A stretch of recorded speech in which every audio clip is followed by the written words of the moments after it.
welcome to the Retail Podcast. Jay Topper, who we'll talk to in 1 second, Chief Customer Officer at Fabric. Jay, for those who don't know Fabric or don't know yourself, if you don't mind just giving us maybe a career background and then tell us a recap on what Fabric does. Sure. And Alex, thank you for having me as well. I've been super looking forward to this. I've listened to many of your podcasts, so thank you. My career, I started out in the United States military. So I served in our Army and our Coast Guard up and through about 1997. And then from 1997 to 2024, I primarily worked for retailers, Rosetta Stone, Kroger, FTD, the flour company, and most recently Chico's FAS, in a variety of roles from CIO to CTO to COO to Chief Digital Officer, most recently as my last 2 tours of duty.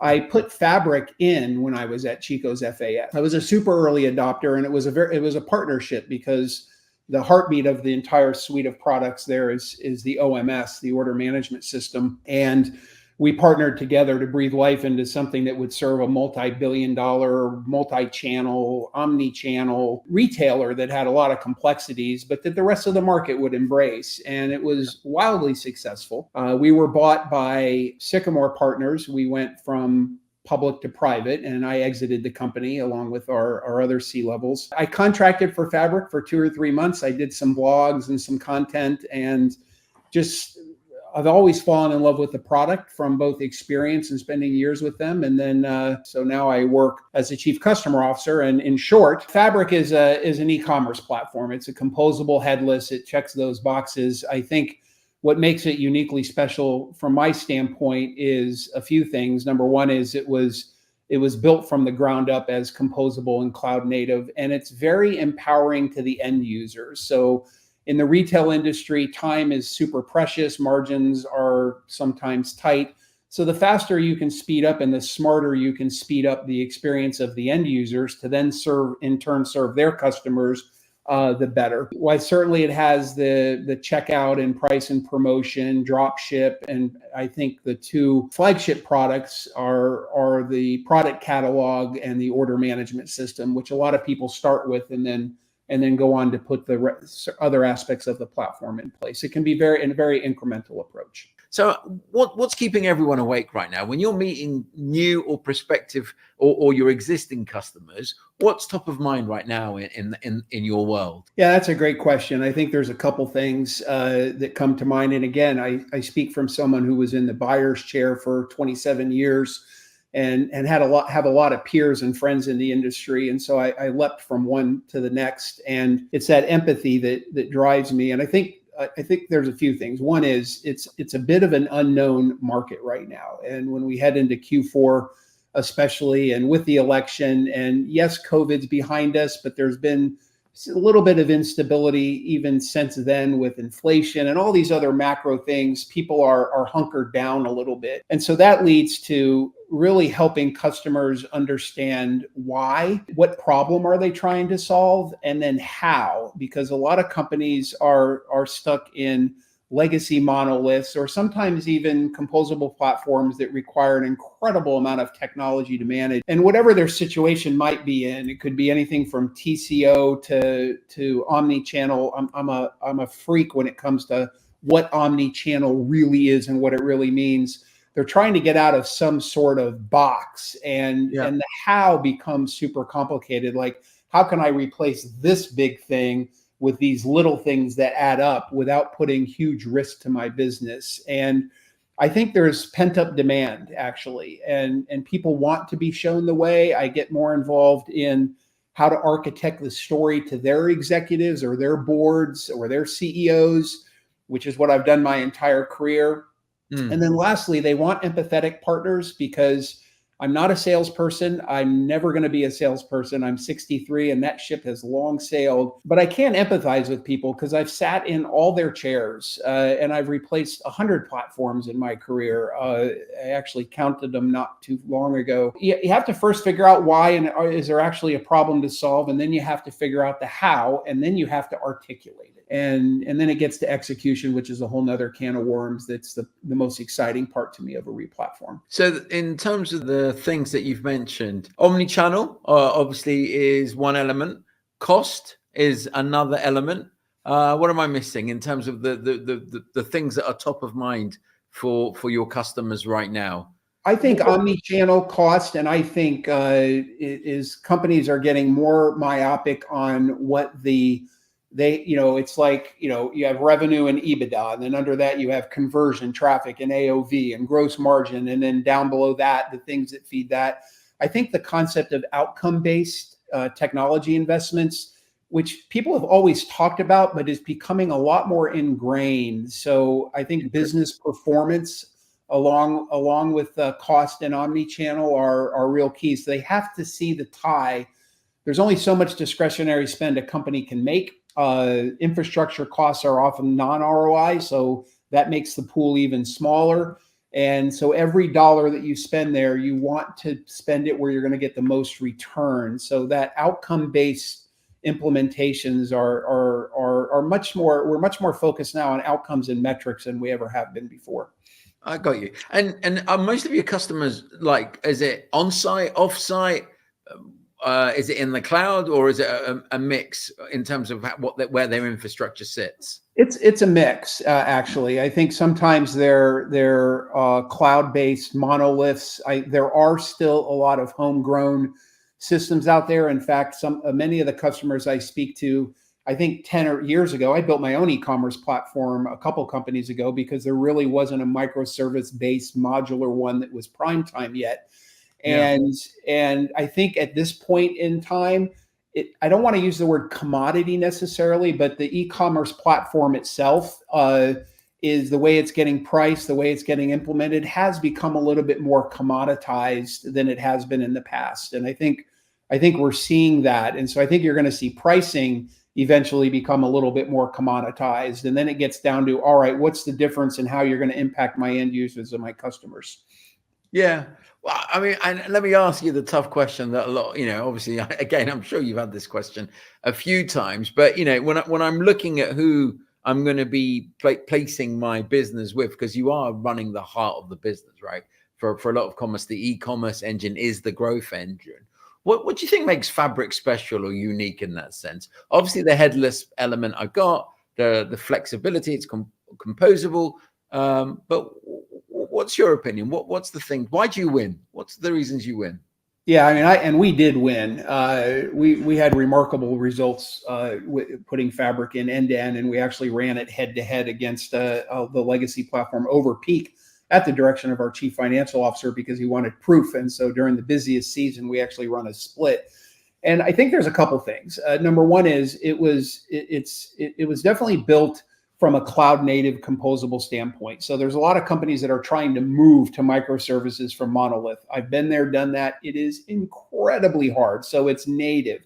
So you get all the things like active, where if one goes down, immediately another picks up. You get the auto scaling over peak. You don't have to add more servers. You get all that stuff. I think two things make Fabric unique and why I picked them and why I now work for them. One is the power to the end user. So if you're a site merchant and you need to make regular sites, pricing updates, product updates to your site, price, product, promotion, presentation, you're dialing those things every day during peak. Sometimes 4 and 5 war rooms a day where you have to make changes. You can't go to development to ask for changes. You need to have that power at your fingertips, and eventually AI giving you recommendations of what to do, so you don't have to go run a report first and then come back and then move those dials. So you have the power with the end user. So that's always top of mind for us because they're serving their customers. So we not only have to be empathetic to them, but also to what they're trying to do for their customers, which we're a step removed from. And then the second thing is we listen, and they listen to me as a customer. And it's bringing that empathy to the table where a lot of our customers that are super smart and the problems they're trying to solve, sometimes they're the same problems we're trying to solve. So there's a lot of co-innovation and co-design that takes place. So we really harness our customers well to help advance our product. We do almost nothing. The voice of the customer is very strong inside of our company.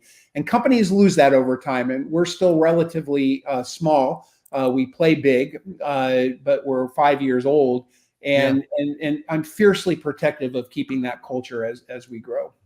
Well, what's in terms of going back to omni-channel, one of the things I'm traveling the world and going to these conferences, some of the executives at retailers, I hear them talk about their frustrations with digital touch points expanding and conversion expanding. Whereas in the past, maybe if you were lucky, you would get a customer at 7 digital touch points and then they would convert. So conversion used to happen a lot faster. And again, this is more of a question than a statement.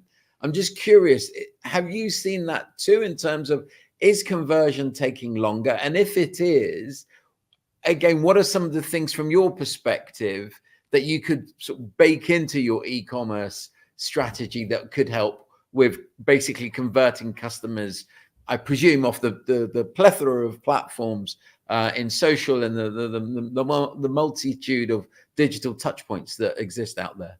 Yeah, first I'll just ground, of what omni-channel is to me. And so omni-channel is to me is it's bringing the promise of the brand and the consistency of that promise of the brand at every single step in the process, whether it's physical or digital. And there's huge opportunities to bring digital into the physical, into the store, amazing things that can happen there, and bringing the physical to the digital, like in clienteling. And so from my standpoint, it's not so much, there are more touches, but I think the art and the science is in understanding the impact of one touch to another. And that can be complex because it's multi-touch attribution, a lot of times you have marketing, finance, and data are presenting different ways to measure the effect of marketing spend, because marketing spend is the hugest variable cost above the line that there is. You can dial it up and down all day long.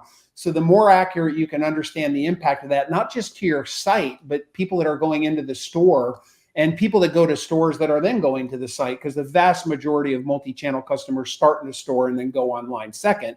They don't start online and go into the store.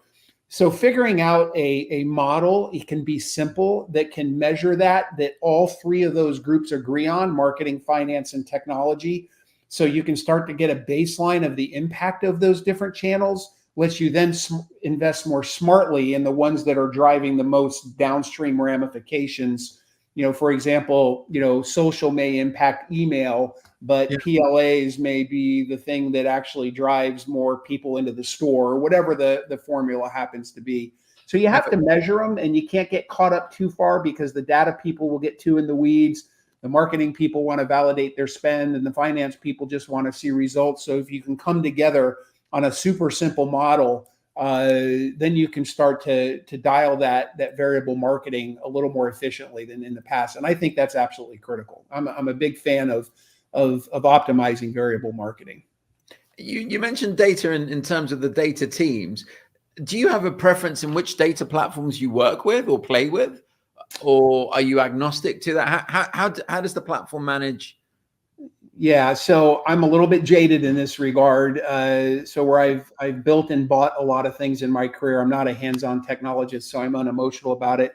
Sure. Most of the successes I've had, a lot of the things, like when you think about a customer data platform, building that ourselves and then layering tools that are third-party tools on top of that was, generally speaking, the smart way to go. So for the last three assignments, I was a big fan of GCP, putting my data in there, and then layering some other tools on top of that to help with the segmentation, the audience building, the MTA analysis, things like that to help drive it.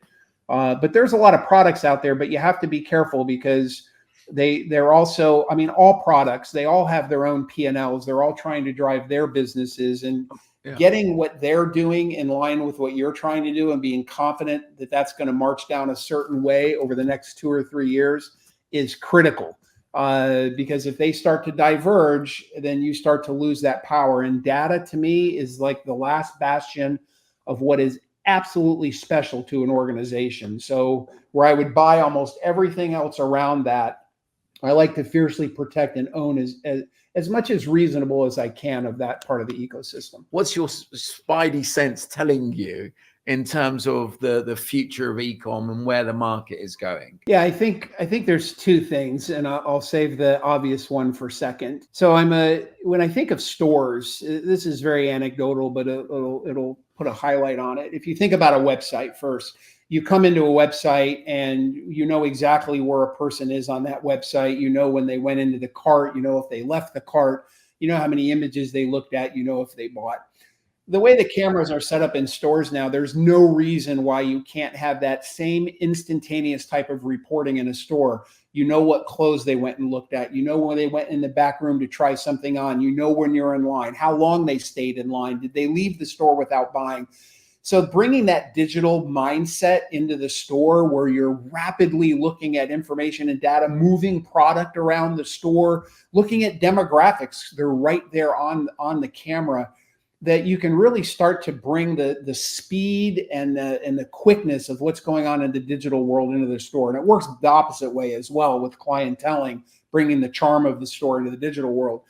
But I am a believer, and it sounds trite because I'm a cautious believer, but an absolute believer. And what I mean by that, in AI. And I think it's broader than the sexy things we hear about, personalization every day and things like that. I think it's real. I think it's going to dwarf like the concept of cloud, was a concept a long time ago. But I think AI is here to stay. And I think the complex part is picking how and where it fits your business. I think two places being overlooked a little bit or not as maybe out front in the realm of the sexy AI is one is back to the example I gave, is what's happening inside of these platforms for the employees. That when I think about running an e-commerce site, you run a report, you say, hey, what sold? What was my gross margin on that? What was my this? Okay, I see that. Oh, I got too much inventory here. Let's go back and move these. Instead of really putting all this intelligence at the power inside the power of the platform to enable the end, just like you want stores to go faster, you need digital to go faster, because to me, speed is king. And then you have the back office, not back office, but in-house functions like planning and allocation, how much product to buy, where to deploy it, what you should be paying for it, what you should be charging for it, long before it even gets in front of the customer, let alone what should I be designing for the customer. In fashion, you get a lot of things that are starting to be more and more intelligent to help you design clothing and accessories and what type of beauty products are next. So I think there's going to be a lot of trial and error. And I think if you have a super nimble platform, you can try more things more frequently, getting back to what we said. But there's no question that if you're not spending 20% of your time as an executive thinking and analyzing and even testing and trying, AI-based things that can help move the business of the problems you're trying to solve, I think you're missing out here. I think this is going to be a wave that is rote within the next 5 or 10 years, or even 2 to 3 years in some cases. One question that does come to mind, and it's like inertia, right? People, specifically with platforms such as their e-commerce, they're so scared to look at replatforming or moving away, and so therefore they know it sucks, but they sort of like, does it suck enough, right? Or is it less sucky this year than it was that year because everything's tied in a monolith central mainframe somewhere because it's too big to change? What do you say to those customers that come to you like, where they're like, what do you say? I got to tell you,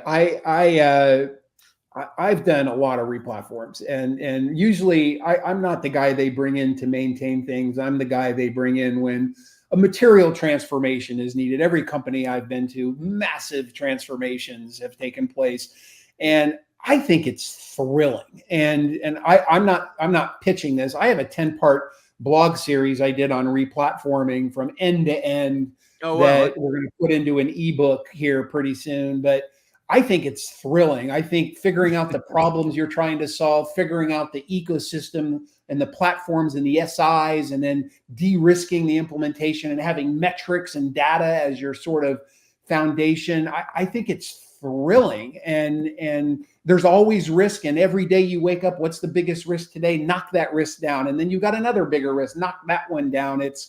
I don't know, it's what our job is. I mean, we have to evolve, and we have to evolve quickly in this world. So to me, there is a lot, because retail still has a lot of old school in it, a lot of people that are very brick and mortar focused to this day. And getting that digital first mentality it's a thrilling, it's a thrilling personal transformation for a human to go through. And I went through it long ago at Rosetta Stone, and got wrapped around the customer and the concept of digital. And I just think it's thrilling. So I try to help them, be able to be comfortable that you can de-risk this. There's art, but it's a science. You succeed or fail, based on the prep work you do up front, and then you execute like crazy, pivot when you need to, and you'll get there. I don't know. It's I do hear an awful lot, though. There is trepidation, but I just get excited about the whole thing. I mean, and that's good, because that's what people will want, when they're going through the process. I've seen it from both sides, and I think it's a double whammy. I'm coming back from China in terms of this post-digital world where everything has transformed. Everything is enabled or e-commerce enabled. I think retailers in Europe and in the US will get a double whammy of, their competitors can go faster and their physical stores are not engaging or entertaining, and they can't convert as much as they need to convert. And so then they're left in some of the horror stories that we hear in the news about retail.